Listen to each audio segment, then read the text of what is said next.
nos dijera, nos preguntara, bueno, ¿y cómo es el evangelio según Nancy?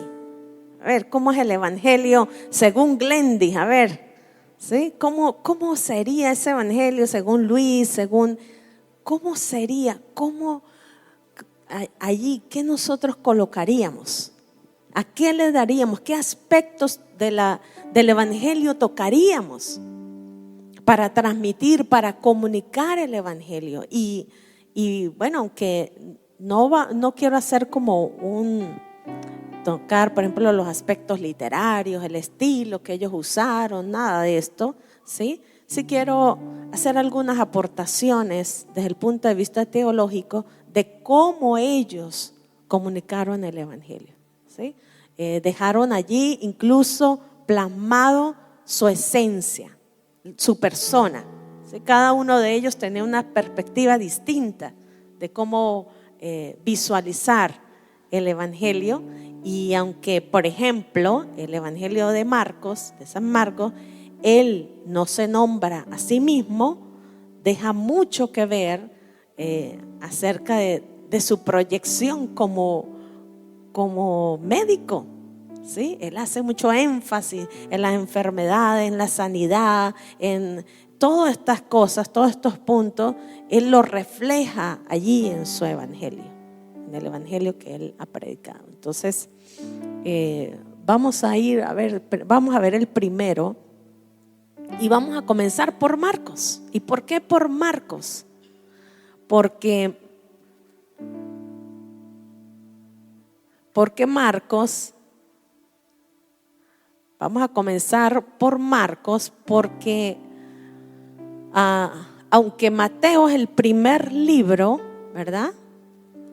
Que hace digamos, la transición entre el Antiguo Testamento y el Nuevo Testamento, se descubrió primero que el libro de Marcos o el evangelio de Marcos es el más antiguo de todos, ¿no? Y esto lo descubrieron, me llamó mucho la atención porque dice que unos arqueólogos descubrieron unas momias y en esas momias tenían puesto como un sudario allí, pero sobre su cara tenían puesto como un papiro. Los papiros y los pergaminos estaban hechos en aquel entonces de las pieles de los animales. Y cuando ellos quitaron el sudario, lo que tenían encima, ellos se dieron cuenta de que ese papiro, ese pergamino que él tenía, que era una piel de animal de muchísimos años, era tan antiguo, y se pusieron a ver que tenía escritos.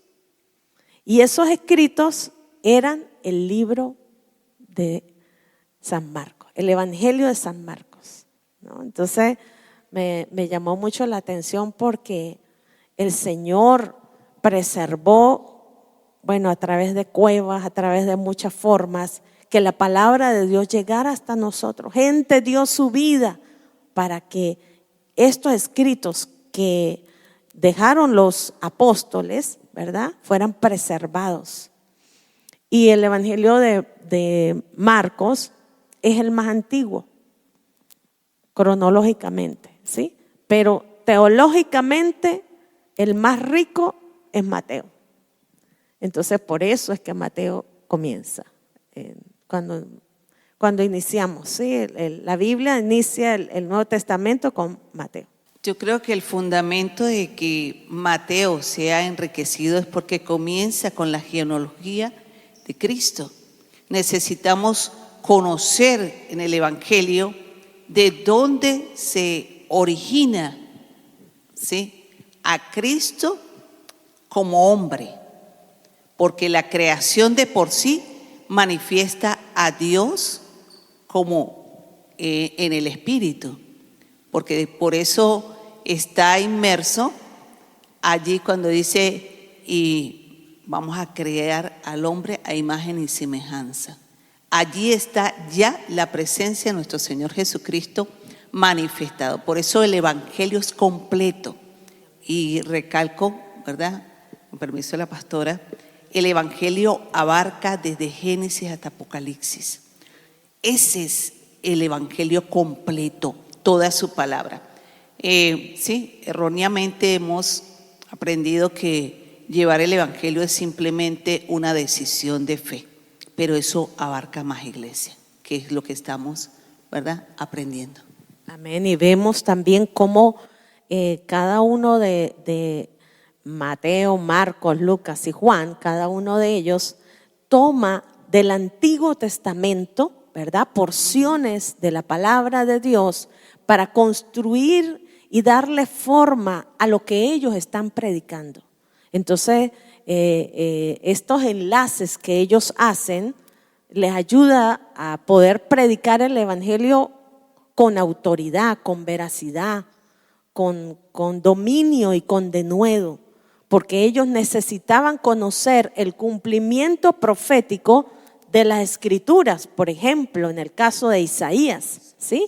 Isaías, vamos a pasar la siguiente lámina, Sarita. Por ejemplo, Isaías 53, 3:5, que habla, vamos a buscarlo un momentico allí, habla acerca del siervo sufriente.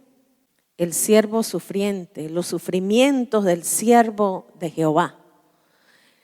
Y Marcos hace un énfasis en este hecho. Él cuando trata de manifestar a Jesús, él lo hace como un siervo que sufrió. Y por eso en aquel entonces, cuando el pueblo judío, ¿verdad?, estaba bajo el yugo del Imperio Romano, los judíos se vieron identificados con él, con su predicación, cuando ellos vieron que, ay, mira, del cual habló Isaías, el cual está tipificado en el Antiguo Testamento, es un Mesías que sufre. Y ellos se engancharon en la predicación de Marcos precisamente porque se identificaron con ellos. Ahora, hay dos flechitas, ¿sí? Una era importante para los judíos por el contexto político que estaba a su alrededor. Es como que alguien viniera en este momento de país y ofreciera alternativas, ¿sí? Distintas a las que tenemos. Entonces uno dice, wow, la gente, ay, sí se engancha. Bueno, pero hay otro que era para los conversos, o sea, los que a raíz de la predicación del Evangelio ya abrazaban la fe, pero también Marcos les dice a ellos que ese siervo, ese Mesías sufriente, por los padecimientos, por las persecuciones, por todo lo que el Señor sufrió y llevó, ¿no? Dice aquí abajo, dice, Jesús es presentado como Mesías no a pesar de la cruz, sino por causa de la cruz. Él se convierte en ese siervo sufriente. Y ese es el énfasis que coloca Marcos en su evangelio, ¿no? Como un pueblo que se identifica no con un Mesías como lo esperaban los judíos, que venía en gloria, en poder, que venía a echar, a matar a todos sus enemigos y acabarlos, sino al contrario, mira, es alguien que sufre igual que ustedes, ¿no? Entonces eso los engancha a ellos, ¿no? Sí, fíjese que en Marcos 1:5, cuando dice, y salía él todas las provincias, hablando de Juan el Bautista, el precursor que dio apertura a que Cristo saliera a la palestra, anunciándose, mostrándose como este hombre, viene dice, las provincias de Judea y todos los de Jerusalén, y eran bautizados por él en el río Jordán, confesando sus pecados. Es decir, la finalidad de que se venía presentando es que venía un hombre que no era el que iba a salvar, sino que ya en su interior venía a dar una salvación interna. Y es el abrazo del perdón de pecados que manifestaba Juan el Bautista cuando decía arrepentidos y convertidos porque el reino de Dios se ha acercado. Y es ahí, fíjese que, disculpe, no pastora, retomando Marcos 1:12, y luego el Espíritu le impulsó al desierto y estuvo allí en el desierto 40 días y era tentado por Satanás y estaba con las fieras y los ángeles le servían. Fíjese cómo todo un proceso de no un Mesías redentor, que tal, sino, como la pastora hace mención, un hombre con padecimientos, un hombre siendo probado en un desierto, un hombre que estuvo, ¿verdad?, confrontado en todas estas cosas por 40 días. Es decir, es un hombre como tú y como yo, pero con ciertas características en las cuales nos supera, y por eso a la imagen de Cristo vamos.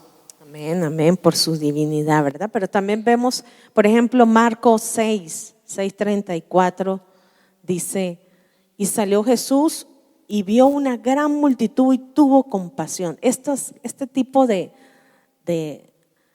textos, ¿verdad? Ver un Jesús no solamente que sufre, sino también que es capaz de compadecerse del pueblo, de tener esa identidad con ellos y decir, dijo, porque eran como ovejas que no tenían pastor, y comenzó a enseñarle muchas cosas. Estas declaraciones, estas afirmaciones aquí de que el Señor no solamente se mostraba como alguien que era a través de los ojos de Marcos, ¿sí? Alguien que sufría, sino que él también podía tener compasión de ellos por causa de la cruz, por causa de la asignación que Dios le había encomendado a ellos. Amén. Sigamos. Amén. Entonces, dice, los primeros lectores del libro de Marcos se enfrentaban a fuertes persecuciones del Imperio Romano. El mensaje de un Salvador que sufría en nombre, lo pongo mayúscula, porque está hablando de Jehová, si el nombre de Jehová, de aquel pueblo, era sinónimo de aliento y de mayor comunión con su Mesías. Entonces, eso los hacía a ellos abrazar la fe. O sea, recordemos que el Imperio Romano fue, bueno, en esos tiempos uno de los imperios más crueles. Ellos usaban, por ejemplo, la crucifixión, el empalamiento, bueno, eran castigos severos, demasiado severos. Se decía que los látigos de ellos tenían puntas, ¿verdad? No solamente eran latigazos, sino que se ingeniaban formas de tortura terribles para poder, por ejemplo, castigar a los que estaban en contra de ellos. Por eso ellos adquirieron tan vasto terreno en el Imperio Romano, a causa de la opresión que ellos tenían. Entonces había como un espíritu faraónico también allí, ¿no? De parte de Satanás. Y viene en ese momento, en ese contexto, la predicación del Evangelio a través de Marcos. Entonces, Iley, ¿qué recursos usó Marcos? Vamos a hablar un poquito de qué recursos usó Marcos para comunicar el Evangelio. Marcos, a través de la palabra, nos enseña, ¿verdad?, a un Dios que se manifiesta en Cristo Jesús, porque se hablaba de que se necesitaba conocer al Dios vivo. Se había la revelación por los profetas, pero se necesitaba conocer al Dios vivo. Y si vamos un momentico al mismo Marcos, pero cerrando Marcos en el 12, nos hace referencia que Marcos muestra al Señor enseñando a través de las parábolas. Sí, uno de los mecanismos que este libro se fundamenta son las parábolas, mostrando el bien y el mal. Y por eso habla de la parábola, y me llama mucho la atención la parábola de los labradores malvados. ¿Sí? ¿Con referencia a qué? y por qué. Si vamos un momentico al 12:5 de esa parábola que es muy conocida, retomo el 12:1, entonces comenzó Jesús a decirles por parábolas: un hombre plantó una viña, la cercó de vallado, cavó un lagar, edificó una torre y la arrendó a unos labradores y se fue lejos. ¿Qué les parece esto en comparación que dice aquí un hombre plantó una viña? Si vamos a la contextualización de la palabra de Dios, porque la palabra de Dios Jesús la contextualizaba por medio de las parábolas, dice que hay un hombre que plantó una viña. ¿Y quién es el que hizo todas las cosas? Amén. Hablando. Y la cercó de un vallado. Necesitamos conocer, ¿verdad? El cerco de Dios ha estado en medio de nosotros. A su vez, dice, cavó un lagar. ¿Para qué es un lagar? ¿Se han preguntado ustedes? Sí, allí estaba diciendo de un proceso que necesitamos pasar, de ser como trilladitos. ¿Sí? Pero dice, edificó una torre. Qué lindo es estar, ¿verdad?, en un lugar seguro, como torre fuerte se ha presentado el Señor. Y dice, y le arrendó a sus labradores. ¿Eres tú? ¿Soy yo? Un labrador. Amén. Y se fue lejos. ¿Cuántos saben que viene por segunda vez? Esta parábola, si la empezamos a ver como Marcos la llevó a cabo allí en este escrito, y le decía al 5, volvió a enviar otro, y mataron, y a otros muchos, golpeando a unos y matando a otros. ¿Qué les parece a ustedes en el contexto bíblico? ¿Sería que sucedió a algunos de los labradores esto? A unos mataron. Hablando de los profetas, ¿no? Entonces, fíjense que Marcos toma la esencia del Señor Jesús por medio de las parábolas. Y es muy importante que nosotros, de manera sencilla, podamos dar a conocer el Evangelio a través de una comunicación asertiva, una comunicación, ¿verdad?, muy amena, el Evangelio, que es lo que a veces hemos contextualizado de una manera muy rígida y no hemos llevado la esencia de lo que es la palabra de Dios. Amén, amén. Y algo que me llama mucho la atención de los evangelios es que ellos no hablan de sí mismos. ¿Usted no nota que ellos no hablan de sí mismos? ¿Y qué hacemos cuando nosotros vamos a predicar el evangelio? Lo primero que empezamos es que y a mí me pasó esto, no, ¿sabe qué? Yo puedo decir que Dios, porque mire, véanme. Sí. Entonces, el énfasis de ellos era en Jesús. Lo que nosotros hemos visto, lo que nosotros hemos oído, eso es lo que nosotros anunciamos, ¿sí? Y ¿qué era lo que ellos habían visto, lo que habían oído? Lo que el Señor les enseñaba. La promesa que Dios había hecho, ¿verdad? El pueblo de Israel había sido ya materializada en la persona de Jesucristo. Y ellos ya escuchaban, era Jesús. Ellos entendieron, los discípulos entendieron que era Cristo el que traía la palabra. Por eso les costó a veces un poquito entender a ellos mismos, a los discípulos, cuando tenían que, el Señor les dijo, bueno, mijo, ya me voy. Sí, ya los acompañé, ya vieron. Ahora les corresponde a ustedes, pero quedó como la incertidumbre allí. Y es por eso de la gran comisión que le dice, pero yo no los voy a dejar solos. Necesitamos entender que nuestro enfoque, nuestra mirada, nuestra comunicación tiene que ser con el Hacedor de maravillas, con Cristo Jesús, fundamento de gloria y majestad en nuestras vidas.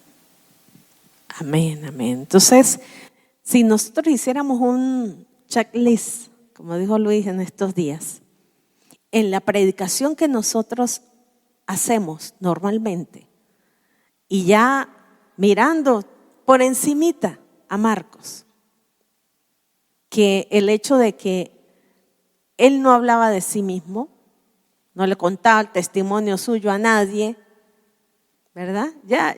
Yo dije, no, ya aquí hay algo que trabajar, ¿sí? Hay algo ya que no está bien, ¿sí? Que necesitamos hablar de Él. Y para hablar de Él necesitamos pasar tiempo en la palabra para conocerle. El mismo Jesús no se manifestó, ¿verdad? Diciendo, porque por eso vino el confrontamiento también, porque decían, y este no es el hijo del carpintero. ¿Por qué? Porque lo veían en el ámbito natural. Necesitamos mostrar a Cristo en la esencia del Espíritu, que es Él, que es vida, que es presencia, que es esencia.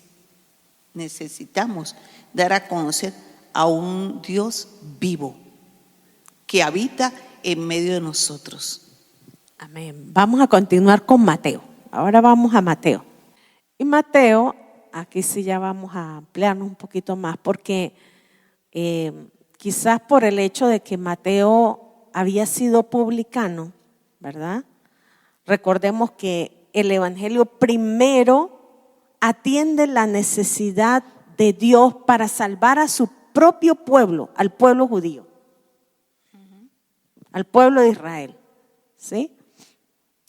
Sin embargo, vamos a ver más adelante cómo Dios se provee también que el Evangelio trascienda a aquellos que todavía ni siquiera sabían de Él, que eran el pueblo gentil, pero la prioridad de Dios era para su pueblo, para su propio pueblo judío. Entonces vemos, por ejemplo, la conexión con el Antiguo Testamento, y Mateo se encarga de poder hacer de ser fiel a lo que está ocurriendo, como que el que da más detalles, como que se toma ese tiempo para dar y especificar puntos importantes, porque sabe que los judíos cuando leen esta escritura le van a poner la lupa, ¿sí?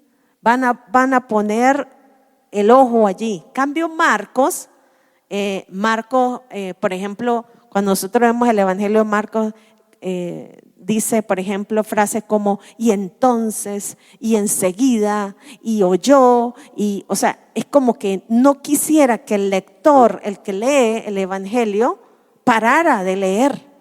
O sea, él quiere que siga leyendo, lo invita a seguir el Evangelio, pero Mateo es como, ya va, vámonos con calma, pausado, ¿sí? Observe el cumplimiento de la profecía en la persona de Jesucristo. Dice, también se observa la conexión y la continuidad del plan de Dios, lo que decía Isley, ¿verdad? De Génesis hasta Apocalipsis, la continuidad del plan de Dios en la historia de Jesús. Y el Evangelio de Mateo es un puente perfecto, ¿sí? Desde el punto de vista teológico, para hacer esa transición entre el Antiguo Testamento y el Nuevo Testamento.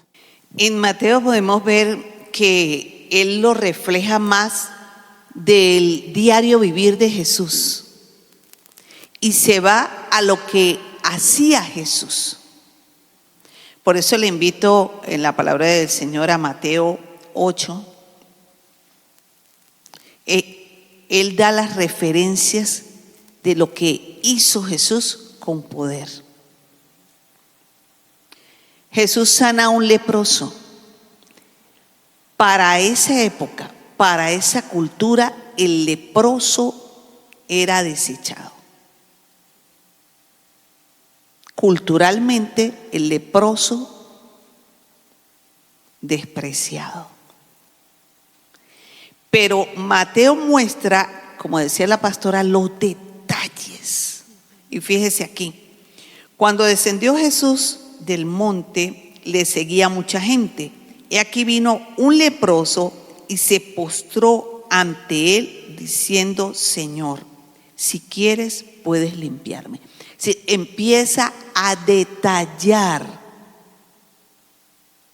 ¿sí?, y a mostrar el panorama de las cosas como sucedían. 3, Jesús extendió la mano y le tocó diciendo: quiero ser limpio. Y al instante su lepra desapareció. Sí, detalles, cómo lo hizo. ¿Sí? Detalles de lo que el hombre hizo. Se postró, le pidió, pero también el detalle de que el Señor extendió su mano y le tocó a un leproso. ¿Cómo lo hizo? Sí, ya Mateo muestra cómo Jesús se manifestaba a través del Evangelio con poder. Amén. Y cómo también, por ejemplo, vemos frases como esta que está diciendo mi hermana, ¿verdad? Que dice, por ejemplo, en el 4 dice: Jesús le dijo: mira, no le digas a nadie, solo ve, muéstrate al sacerdote y presenta la ofrenda que ordenó Moisés para testimonio de ellos. Testimonio de ellos, para sí, testimonio de ellos. De los judíos. Él no estaba buscando el reconocimiento para él, sino que él sabía que a través de mostrar este poder mucha gente lo iba a seguir. Pero él no lo hizo para llamar la atención, cuestión que debemos mejorar. Así es, así es. Y le ordenó, mire, así como ordenó la ley. O sea, él, recordemos que los judíos estaban mirando, observando en qué se va a apelar el Señor, ¿no? Pero él hace estas acotaciones aquí específicas, vaya, para que se cumpla la ley de Moisés. Es más adelante habla, por ejemplo, en el verso 11 dice: y os digo que vendrán muchos del oriente y del occidente y se sentarán con Abraham e Isaac y Jacob en el reino de los cielos. Este tipo de acotaciones que hace Mateo son claves, porque él le está diciendo: mire, yo no estoy olvidando la ley, no estoy dejando a un lado la ley, sino que en la persona de Jesucristo ustedes van a entrar o entran en salvación por causa del cumplimiento de esa ley. Lo que el Señor ya destinó, lo que Él habló, se cumplió o se cumple en la persona de Jesucristo. Y vamos a ver a lo largo de Mateo este tipo de acotaciones, cómo Él hace esos enlaces para poder mirar de que no es algo aparte, sino que Él está haciendo una continuidad de lo que es la palabra, del enfoque de la profecía y el cumplimiento en la persona del Señor Jesucristo. Amén, eso es muy importante. Por eso también, si vamos ahí mismo en 8, pero vamos a incluirnos en el 14, cuando dice: Jesús sana a la suegra de Pedro. Y el 15 dice: y tocó su mano y la fiebre la dejó y ella se levantó y le servía. Fíjese lo que es allí un poder transformador que lleva el Evangelio, que a esos niveles tenemos que dar a conocer el Evangelio, con poder, pero con un poder transformador. No es que tomo el milagro y dejo de hacer, como es lo que se acostumbra: venga y le oro y usted se sana y la persona, ay, gracias, y chao. Chao. ¿Sí? ¿Hasta dónde estamos llevando el Evangelio con poder? Y retomando aquí el 16, y cuando llegó la noche, trajeron a él muchos endemoniados y con la palabra echó fuera a los demonios y sanó a todos los enfermos. Con la palabra. Y el 17, para que se cumpliese lo dicho por el profeta Isaías, cuando dijo: él mismo tomó nuestras enfermedades y llevó nuestras dolencias. Él vuelve para que haya esa vinculación de lo que los profetas decían con lo que él representaba. Así usted y yo, que ahora somos embajadores del Señor, tenemos que enlazar de lo que se hace con lo que se dice en la palabra de Dios. Y otro aspecto importante es que Jesús preservó la doctrina, ¿no? Por ejemplo, Mateo 22 habla acerca de la pregunta de la resurrección. Recordemos que en ese momento habían dos vertientes entre los judíos, que eran los fariseos y los saduceos. Unos creían en la resurrección y otros no creían en la resurrección. Pero como Cristo había de cumplir esa resurrección, esa palabra, Él necesitaba dejar sentado una base de que realmente la resurrección venía de Dios, venía del cielo. Por eso es que en el 32 dice: yo soy el Dios de Abraham, el Dios de Isaac, el Dios de Jacob.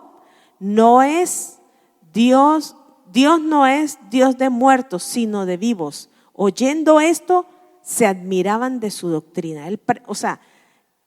Mateo tenía que conocer la doctrina. Y como él era, no sé si han visto en The Chosen, ¿sí?, que él era publicano, o sea, él era gentil. Él no conocía la doctrina de los judíos como tal, él tuvo que aprenderla. Pero nosotros queremos predicar el evangelio sin doctrina, lo que me salga, porque sacamos fuera de contexto cuando dice, bueno, cuando ustedes vayan frente a aquellos que los van a vituperar, ¿verdad?, abran su boca que yo los voy a llenar, les voy a dar de nuevo. Y sacamos de contexto eso. Pero ellos sí conocían la doctrina. Ellos sí pasaban tiempo estudiando la Torá, estudiando la ley, para ver el cumplimiento en la persona de Jesucristo. Decir, por esto es que el Señor en el Antiguo Testamento, por eso es que Isaías dijo esto. Se cumplió aquí. Hay cosas que sucedieron que ellos no lo entendieron, ¿verdad?, inmediatamente. Pero cuando Cristo resucitó, ellos entendieron muchas cosas de la palabra profética, porque la vieron ya personificada, ya la doctrina se había hecho en ellos carne para poder reconocer lo que el Señor, o quién era el Señor para ellos como judíos.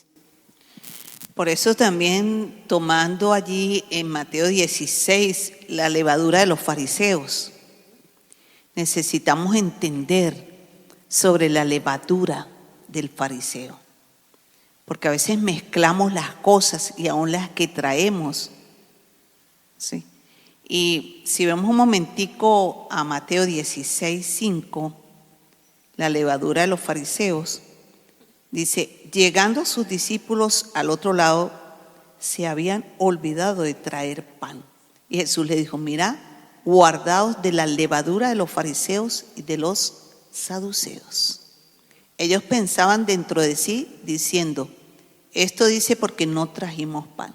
Fíjese cuando todavía hay un velo que aún, ¿verdad?, estando Jesús allí, pero era tan aferrado culturalmente hablando que ellos no entendían lo que Jesús aún le estaba dando a conocer. Pero si miramos un momentico el 10, del 16:10, ni de los 7 panes entre 4,000, ¿y cuántas canastas recogisteis? ¿Cómo es que no entendéis que no fue por el pan que os dije que os guardase la levadura de los fariseos y de los saduceos? 12. Entonces entendieron que no les había dicho que se guardasen de la levadura del pan, sino de la doctrina de los fariseos y los saduceos. La importancia de la doctrina. Y es allí el fundamento doctrinal que tú y yo, como creyentes ahora en Cristo Jesús, nuestra doctrina. Y abrazarla y saber conocer los enemigos de la doctrina y saber diferenciar de otras doctrinas. Muy importante. Hay creyentes que no quieren nada, aprender nada más, sino venir y experimentar de las sensaciones, de tan bonita la alabanza, qué chévere que la pasamos con los hermanos. Y no quiero mirar a nadie, voy a mirar a Isley, ¿sí? Para que nadie se sienta aludido. Pero Mateo hace un énfasis en la importancia que tiene la doctrina, porque eso es vital para que el evangelio que nosotros hemos abrazado sea internalizado por cada uno de nosotros. Si no, hermanos, vamos a ser engañados con la doctrina de los saduceos, de los fariseos, de cualquiera. Entonces fíjense lo vital que es esto. Y otro punto que se enfoca el libro de Mateo, hablando del objetivo del evangelio, es convencer a los judíos no creyentes de su gran error al rechazar a Jesús, el Mesías. O sea, no solamente les invita a ellos a abrazar a través de la palabra profética, el cumplimiento profético en la persona de Jesucristo, sino también les dice que es un gran error rechazar a Jesús, el Mesías prometido en el Antiguo Testamento. ¿Qué hacemos nosotros cuando la persona nos dice que no? Que déjeme así quietico, que no. Mi familia, la familia que está a nuestro alrededor. No, usted con su religión y yo con la mía, ¿sí? Y él, la insistencia cuando habla la palabra, fórzalos a entrar, ¿no? Dios mío, uno no haya cómo hacer. Pero dice que el libro de Mateo es el libro más judío de todos. Dios tenía un interés específico en su pueblo. La justicia de Dios se demuestra en que Dios está trabajando para cumplir sus promesas y completar la salvación para su pueblo. Y uno dice, bueno, pero ahí está mezclado los fariseos, los saduceos con los que de verdad querían al Señor, de verdad amaban a Jehová, ¿sí? Al Padre, que conocían y tenían temor porque había entre ellos gente que no tenía revelación de Cristo, pero sí guardaban la Torá, sí guardaban la ley, sí amaban a Jehová, el Señor, y eran temerosos. Entonces, a ellos Dios quería manifestarse, pero le dicen, mire, cuidaditico ustedes con rechazar a Jesús, cuidaditico con rechazarlo a Él, ¿no? Dice, porque no nos rechazarán a nosotros, sino que rechazarán es al Señor que nosotros estamos predicando. En Mateo 23:37 habla de los lamentos de Jesús sobre Jerusalén. Wow. Y en el 37, específicamente el 23 de Mateo, Jerusalén, Jerusalén, que mata a los profetas y apedrea a los que te son enviados. ¿Cuántas veces quise juntar a tus hijos como la gallina junta sus polluelos debajo de las alas y no quisiste? He aquí vuestra casa os es dejada desierta. Porque os digo que desde ahora no me veréis hasta que digáis, bendito el que viene en el nombre del Señor. Y eso es fundamental, hermanos, cuando estemos anunciando el evangelio.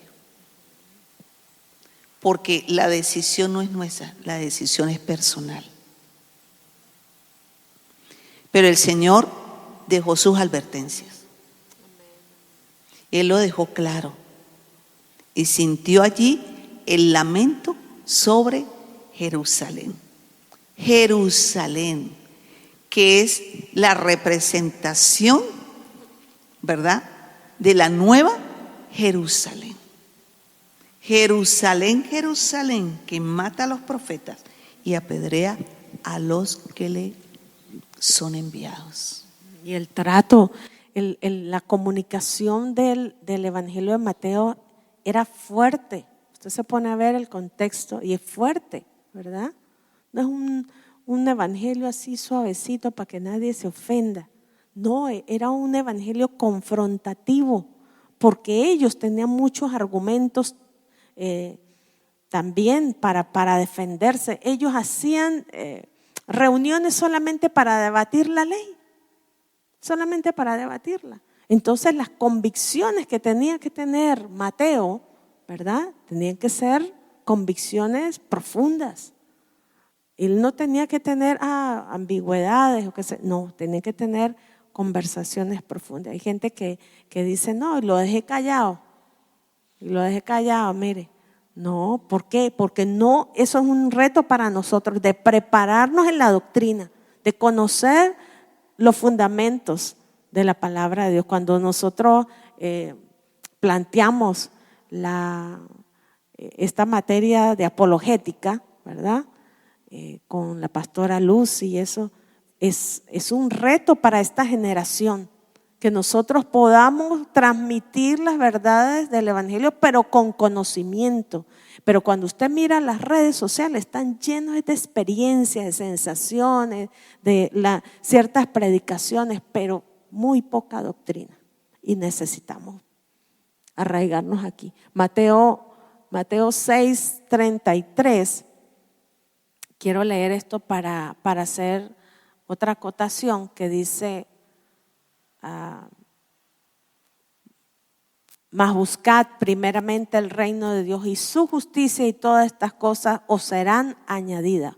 Otro énfasis, otro objetivo que tuvo el libro de Mateo fue la justicia de Dios en la persona de Jesucristo. Y él hace énfasis, Mateo hace énfasis, bastante énfasis en la justicia de Dios, ¿no? Como una respuesta a su pecado, como una respuesta a la condición en la que ellos están, que por más de que ellos han querido guardar la ley, hacer lo bueno, Dios ha derramado su justicia en la persona de Jesucristo. Las enseñanzas de Jesús, otro punto importante del libro de Mateo. Entonces dice, el Evangelio de Mateo registra con mayor detalle el plan de salvación. Y esto hay que echarle el ojo, ¿verdad, Isley? El plan de salvación. Y cómo se desarrolla, cómo se da, así como una prefigura de la salvación para los gentiles.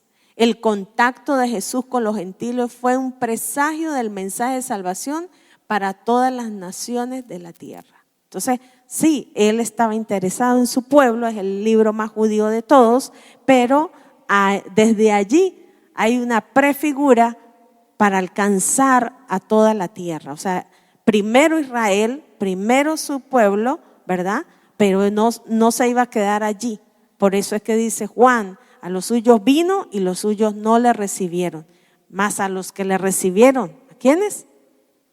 A los que creen en su nombre les dio la potestad de ser llamados hijos de Dios. Entonces, ese énfasis del plan de salvación y su desarrollo es vital también en el libro de Mateo. En Mateo 25:31 habla del juicio de las naciones.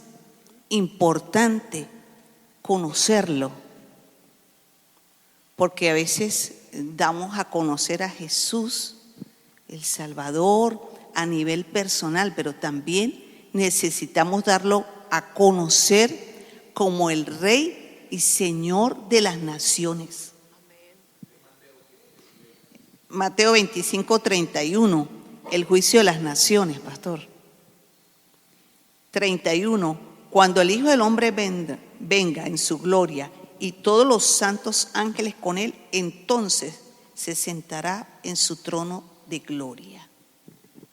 Wow, necesitamos dar a conocer a este Cristo que se va a sentar en gloria, no sobre una nación, porque a veces nos limitamos solo en conocer, ¿sí? Que va a venir y va a pisar la tierra santa, que se va a manifestar allí, pero esto va a impactar al mundo entero. Por eso y predicar este evangelio, ¿en dónde? A todas las naciones, porque el juicio, como lo hace mención en Mateo 25, desde el 31, y 32, y serán reunidas delante de él todas las naciones. Todas, ahí nadie se va a escapar. Ni cultura, ni lengua, ni es que porque yo estaba por allá en Amazonas y desconocía.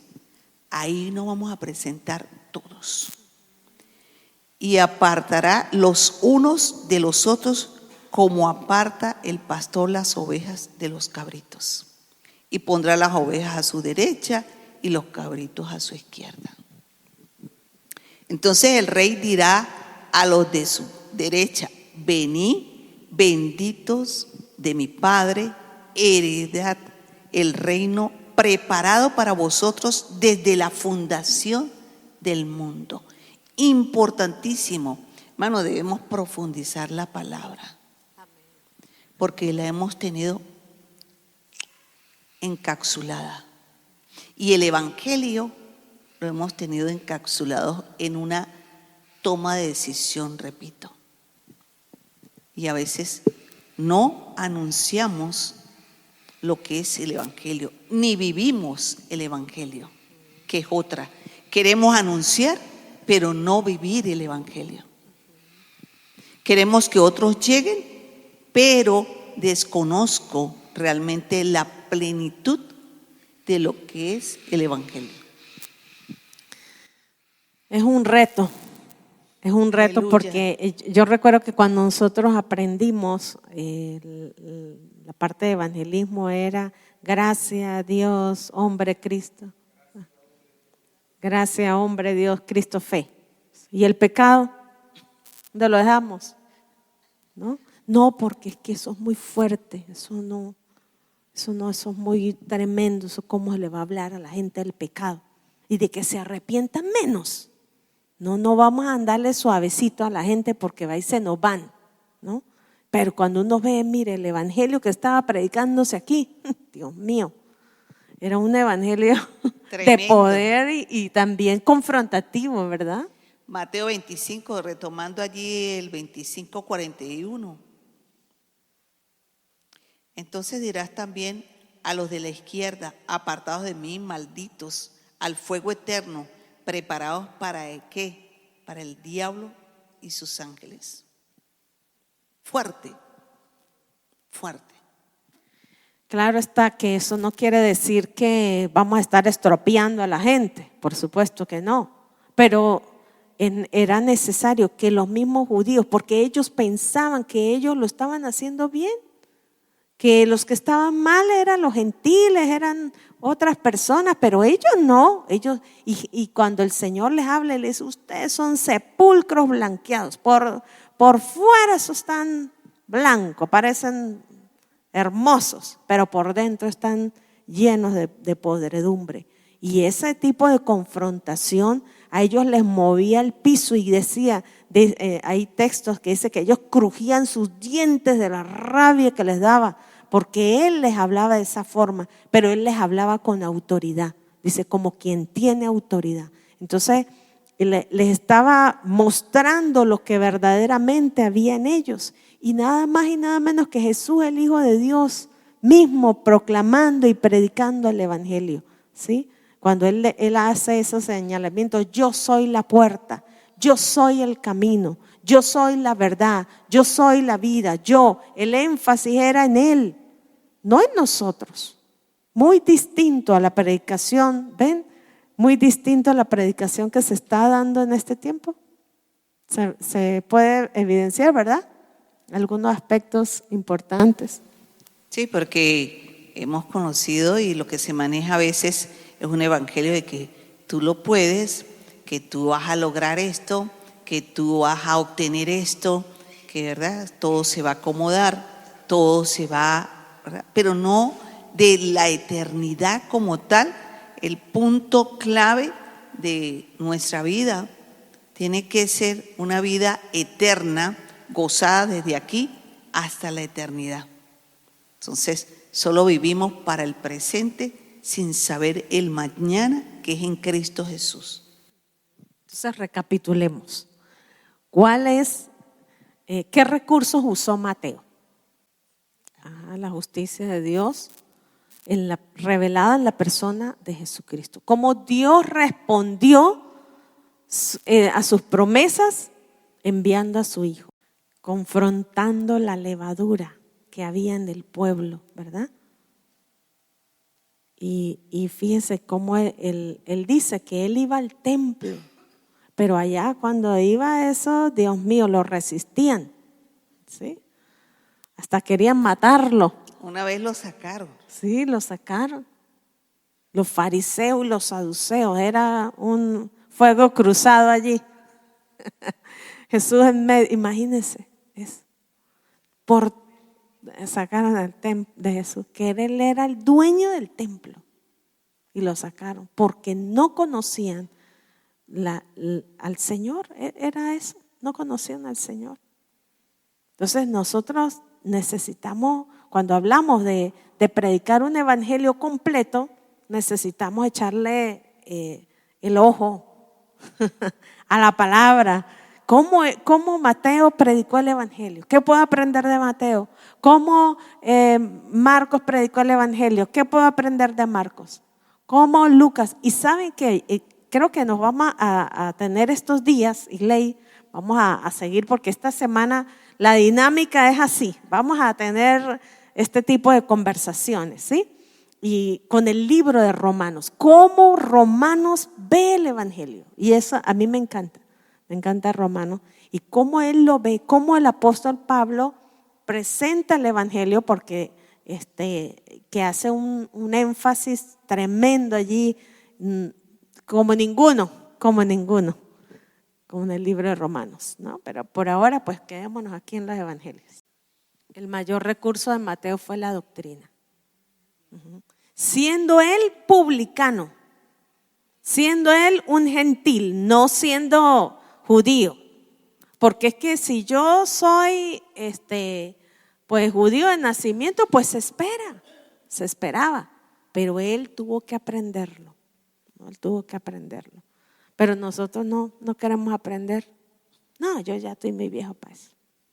No, yo estoy muy joven, yo tengo mucho que hacer allá y tengo que aprenderme, por ejemplo, si estudio farmacia, toditico los tipos de medicamentos que hay, de enfermedades que hay, pero para eso tengo capacidad para memorizar, pero para esto no, que no me puedo ni aprender ni un versículo. No me entra, ¿sí? Ojo con eso, hermano. Necesitamos profundizar esta palabra. Amén. Vamos a Lucas. El evangelio de Lucas presenta a Cristo resucitado. Y esto es maravilloso, ¿no? Continúa su relato con hechos de los apóstoles, porque recordemos que aunque no dice explícitamente que Hechos fue escrito por Lucas, hay bastantes indicios de que fue él quien lo escribió. Y hay algunas citas bíblicas allí. Lucas 1:3, cuando él habla de excelentísimo, ¿no? El excelentísimo, ese tipo de expresiones. En Lucas 23, 25 y 26, Hechos 23, vamos a buscarlo un momentico. Hechos 23. ¿Y por qué se escribe? ¿Por qué Lucas tiene la necesidad de escribir estos compendios o este evangelio?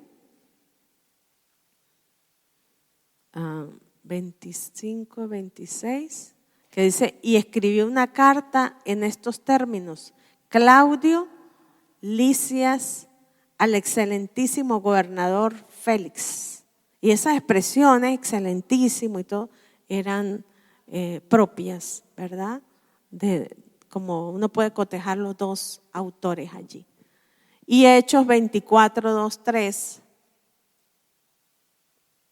dice, y cuando fue llamado, Tértulo comenzó a acusarlo diciendo, como debido a ti gozamos de gran paz y muchas cosas son bien gobernadas en el pueblo por tu prudencia, oh excelentísimo Félix, lo recibimos en todo tiempo y en todo lugar con toda gratitud. Se dice que el libro que Lucas fue instado a escribir el Evangelio y Hechos como un expediente jurídico para la defensa del apóstol Pablo. ¿Ya? Quizás cuando él estaba ya preso y todo, él se vio como, porque recordemos que cuando hay una parte que dice, y nadie, por ejemplo, 2 Timoteo 4, 9 al 13 dice, y solo Lucas estuvo conmigo.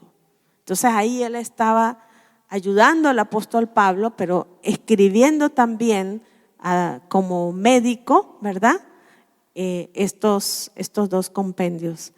Y lo hace desde una forma jurídica, desde una perspectiva de defensa. Con un estilo narrativo. Amén. Amén. ¿Algo que acotar aquí, hermana? Sí, si vemos en Lucas 22:66, Jesús ante el concilio, hablando de que, ¿verdad? Lucas manifestó ya un proceso, en el ámbito jurídico. Por eso el relato en Lucas hace mención de lo que fue Jesús ante autoridades.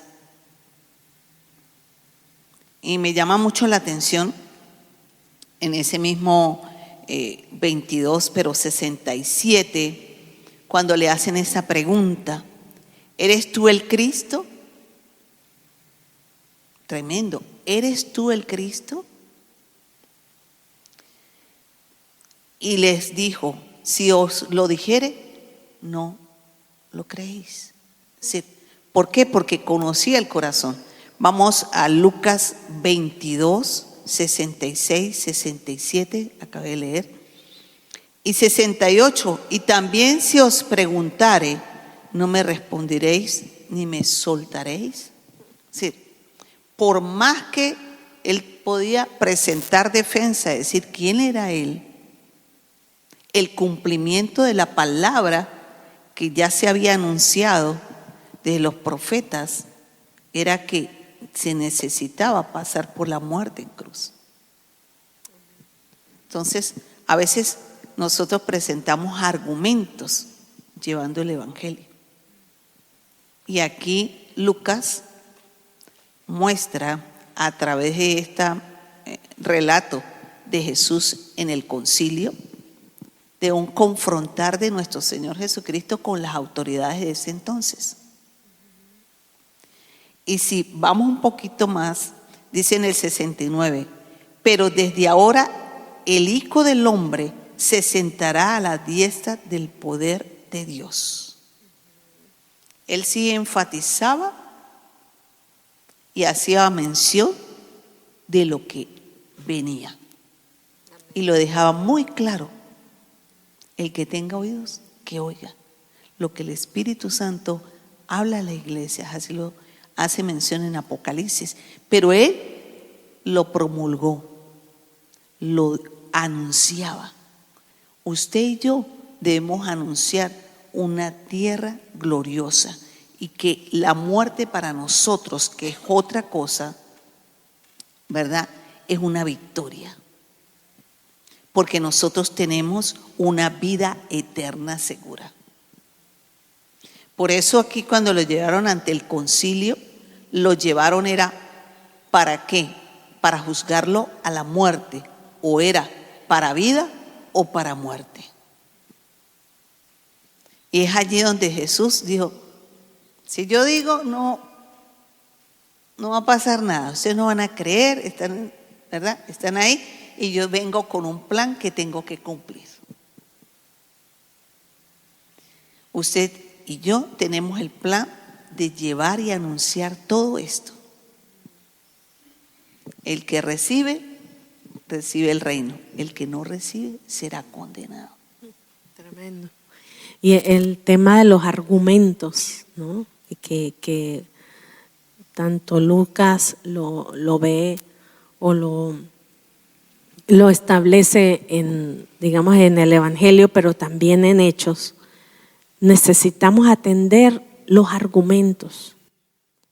Pero no son argumentos debatibles que la gente hace como que bueno, pero ¿y si Dios es tan bueno, por qué no arregla el mundo? ¿Por qué no lo acomoda? Pero ¿y si Dios, si es la voluntad de Dios que vivamos, entonces ¿por qué fulano se murió?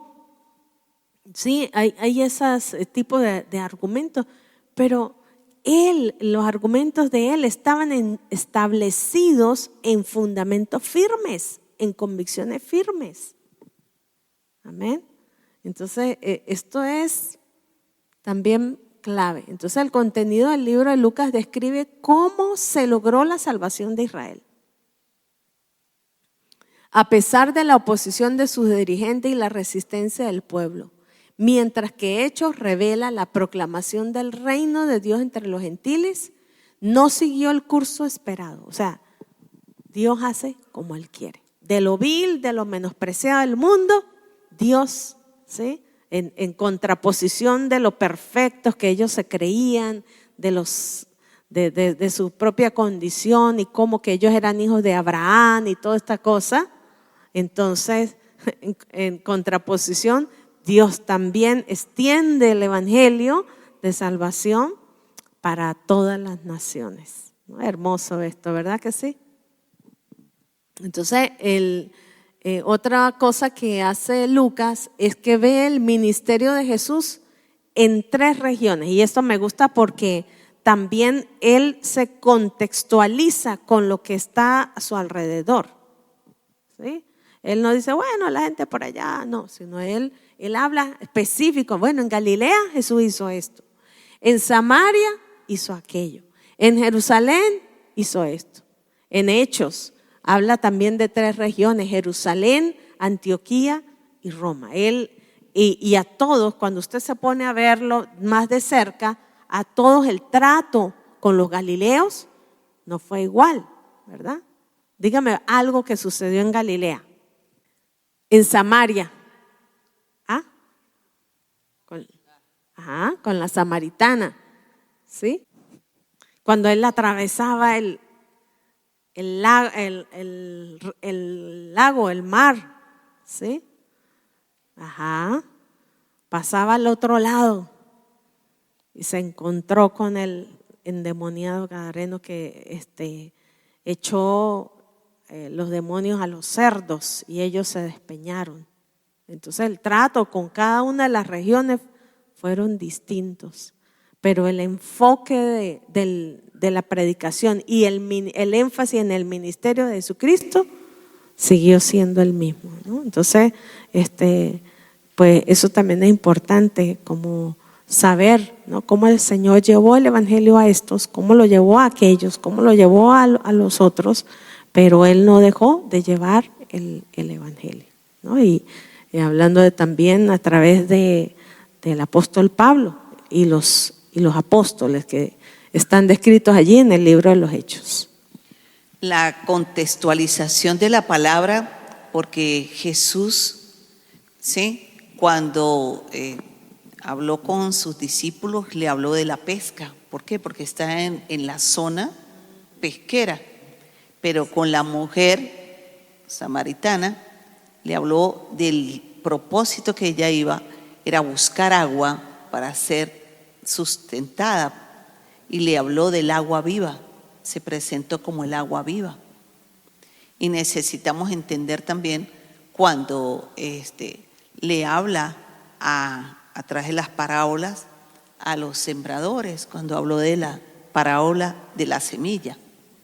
Necesitamos ver sobre las personas a las cuales nosotros le estamos llevando el evangelio y contextualizar la palabra, es decir, ir a ellos de manera que ellos puedan captar de acuerdo a las circunstancias que ellos viven en su entorno, en sus circunstancias, ¿sí?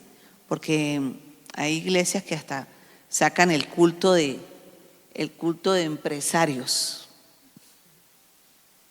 Y a veces uno no entiende, pero es verdad, necesitamos llegar a lenguajes, pero bajo la palabra, no bajo criterios de un evangelio que los va a hacer aún prosperar, y un un evangelio diferente, sino que necesitamos, porque el Señor no hizo, ¿verdad?, ningún rechazo.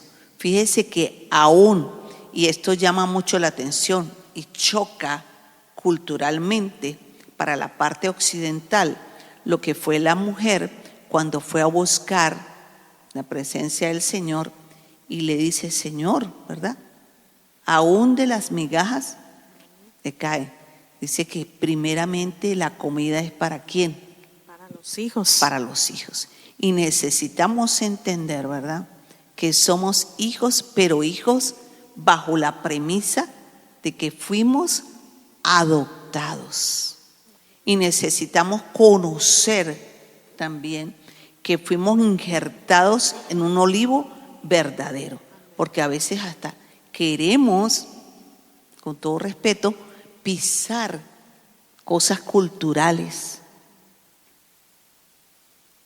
Necesitamos entendernos los unos a los otros, entender la cultura judía. Y a veces hay reproches, ¿sí? ¿Por qué tú predicas? ¿Por qué se habla de que tenemos la terminología de pastora cuando bíblicamente no aparece? Y ese es un confrontar.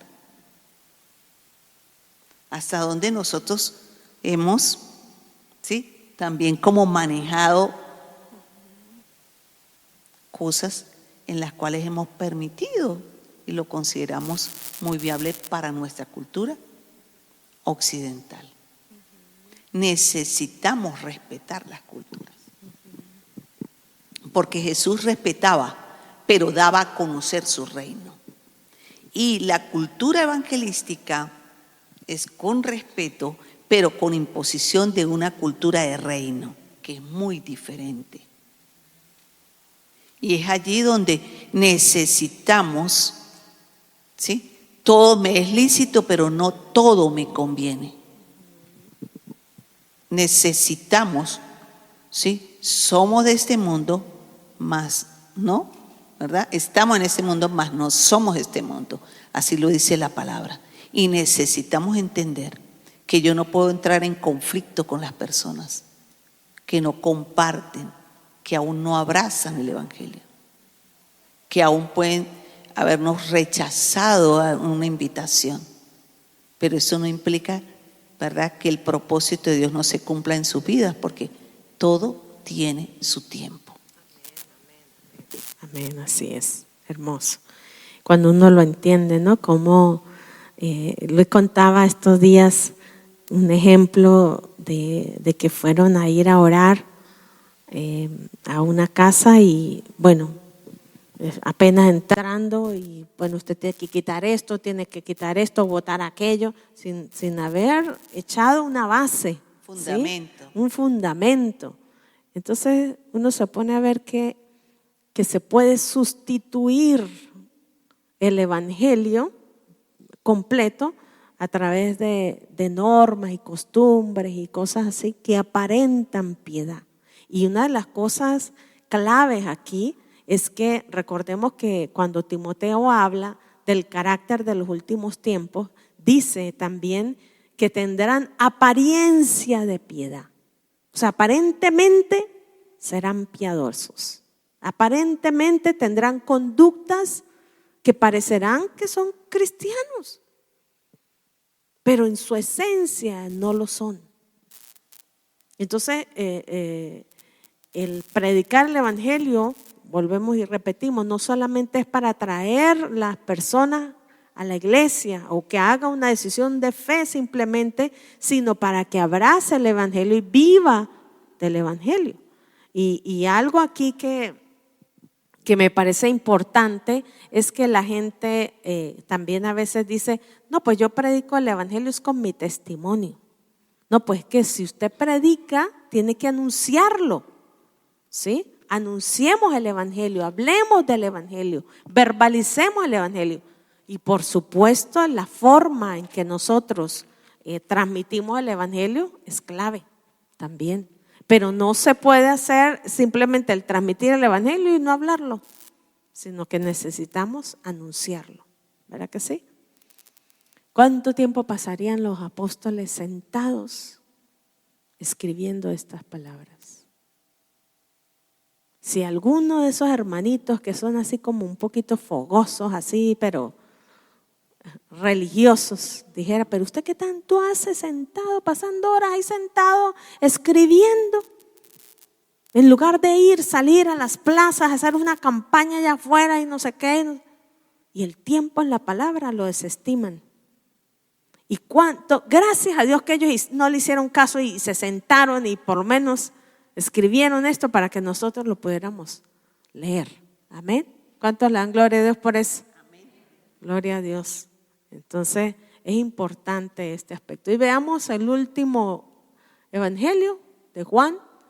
Y Juan presenta a Jesús, hombre y Dios. La divinidad de Dios, de Jesús, pero también Jesús como hombre. Y Juan 1, vamos a ir a Juan 1, 4 y 5, dice: en él estaba la vida, y la vida era la luz de los hombres. La luz en las tinieblas resplandece, y las tinieblas no prevalecieron contra ella. Hubo un hombre enviado de Dios, el cual se llamaba Juan. Este vino por testimonio, para que diese testimonio de la luz, a fin de que todos creyesen por él. No era él la luz, sino para que se diese testimonio de la luz. Aquella luz verdadera que alumbra a todo hombre venía a este mundo. Entonces, y hablamos estos días también acerca de la predicación de Juan el Bautista, ¿verdad que sí? Cómo él daba testimonio no de sí mismo, sino también de Jesucristo. Fíjense que casi todos tienen ese factor común. No hablan de ellos. Pero ahorita uno, mire, alguien le predica, le dice algo y a veces se nos va la oportunidad, hermana Isley, porque cuando alguien dice, ay, tengo un dolor en el pie, mire, échese la cremita tal y no sé qué, en lugar de, ¿por qué no abordamos de una vez el evangelio? ¿Sí? Ay, no, y a mí también me dio eso, mire, y yo hice aquello y perdemos el chance, perdemos la oportunidad y no velamos. Necesitamos velar en eso, en que no poner el énfasis en nosotros, ¿no? Sino cuando dice, ya en la iglesia, no, eso en la iglesia, no, yo sé, yo voy a ratos, pero no, yo eso no. Y hablamos mal de la iglesia. ¿Y cómo vamos a traer a la gente si hablamos mal de la iglesia? Entonces, dice la Biblia, una casa dividida contra sí misma no prevalece. Entonces estamos trayendo para acá con la pesca milagrosa y otros echando para afuera para que se vayan. No. Por eso es que cultura evangelística, relaciones de pacto y casa de oración deben ir juntas, porque si no, no se entiende esto.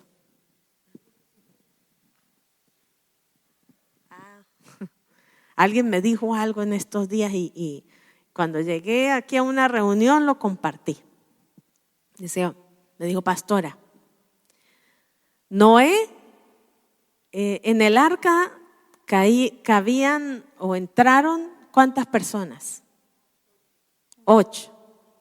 ¿Y cuántos animales? Muchos animales. ¿Cómo olería ese lugar? ¿Sí? ¿Cómo olería ese lugar? Ellos no pueden, no, salga para afuera y haga allá afuera. ¿Sí? Haga del 1, del 2 allá afuera. No, ellos tenían que hacer en el mismo espacio. Y olía, pero fue el lugar que Dios preservó sus vidas. Y la iglesia es ese arca. Aquí huele, ¿sí? Le huele a uno, le huele al otro. No, nos acercamos un poquito y nos da el olor. Pero es el lugar que Dios utilizó para preservar nuestra alma. Así que cuidatico con hablar mal de la iglesia, porque la iglesia es del Señor. Amén. Bueno, entonces dice, el Evangelio de Juan subraya la continuidad del ministerio de Jesús a través de la actividad del Espíritu Santo. Y esto también es hermoso. El discipulado, también Juan hace un énfasis en el discipulado. Fíjense que no lo deja hasta la decisión. Él va más allá, él va al discipulado. Dice, el discipulado está presente también. Juan 15:4, vamos a buscarlo. Juan 15:4. Permaneced en mí y yo en vosotros. Como el pámpano no puede llevar fruto por sí mismo, usted y yo no podemos dar fruto por sí mismo, por nosotros mismos. Si no permanecemos en la vid, así tampoco vosotros si no permanecéis en mí. Tenemos que estar conectados a Él. Significa que la dinámica del discipulado se basa en la relación con Jesús. Por eso es que un discipulado simplemente de lecciones y para cumplir un requisito no funciona. Tiene que haber una transmisión de vida de lo que es esa relación con Jesús. ¿Algo que acotar aquí, mi hermana? Sí, hermana. Pastora, en San Juan 5:30, hablando de los testigos en Cristo, ¿sí? El 30 dice así, San Juan 5:30, no puedo yo hacer nada por mí mismo, según oigo, así juzgo, y mi juicio es justo porque no busco mi voluntad, sino la voluntad del que me envió, la del Padre. Si yo doy testimonio acerca de mí mismo, mi testimonio no es verdadero. ¿Quién lo decía? Si él mismo no da testimonio de él. Otro es el que da testimonio acerca de mí y sé que el testimonio que da de mí es verdadero. Otros van a decir quién eres. La gloria es para el Señor. Y si vamos un momentico ahí mismo en ese San Juan 5, el 38, que dice, ni tenéis su palabra morando en vosotros, porque a quien él envió, vosotros no creéis.